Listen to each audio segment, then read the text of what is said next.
1973, 42 years ago.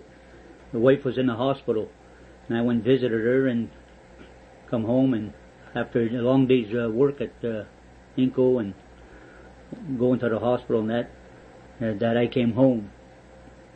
And when I got home, tired and everything, I went straight to bed. It was about 9 or 10 o'clock. I had to work in the morning. My tenant next door, about approximately 12, 1 o'clock in the morning, came over and nearly knocked the door down, trying to wake me up, and yelling, and I thought there was something wrong, so I got up and seen, and he told me, he said, "You have to come outside and see what's in the pole line." And I told him, I said, "Listen, it's late, I'm tired, I gotta go to bed." I said, "It's the moon." He said, "You have to come, or you have to come." So I went out, I'd witnessed with him this big, humongous,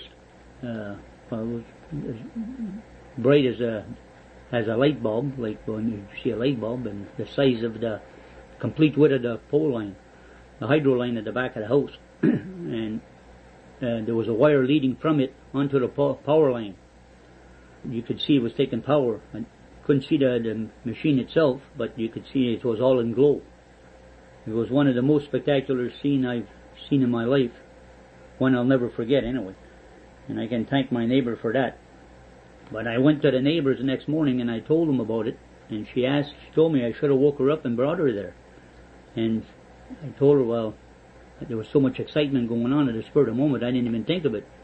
But she had told me that she had seen, she had waken up approximately that time, and she had seen that everything was lit up in the house. She figured that the kids had left the lights on. But, lo and behold, it wasn't the lights, it was this UFO or whatever it was over a power line that created that light. And many, many years ago, my mom had mentioned something that she'd seen, UFO, a flying saucer, she had called it, and she drew me the picture with all little windows all around it, and she said it hovered over the trees, and all she had time to do is grab the two kids, run into the house, and she was very terrified. But this one here, I didn't see no little windows. All I seen was a bright light.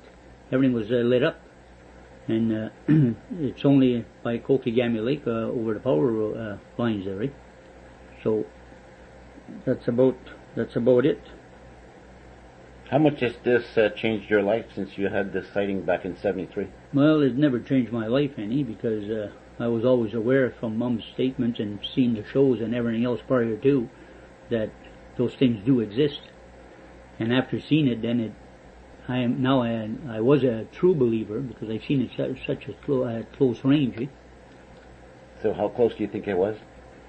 Well, from where I was, I'd say 500 feet, maybe, I don't know if it was 1,000 feet away from where we were standing.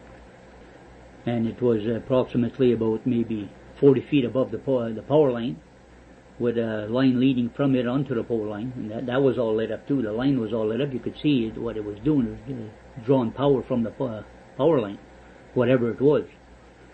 And then after that, we stood there, him and I, for about maybe 20 minutes. We watched it, and I guess we were so shocked from such the experience of seeing that so close, that I don't think we said one word or nothing. And then they took off. We didn't even see it leave and everything. And the power line was all lit up from side to side. It was even brighter than the daytime, because there was no shadows. It was bright, full sight of the pole line. At least during the day, well, if you're there, it's bright, but you'll see shadows of the tree or something. But there it was dark. And took off, no sound, no nothing, and that was it.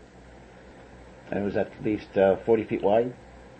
Well, whatever the pole line is wide, plus.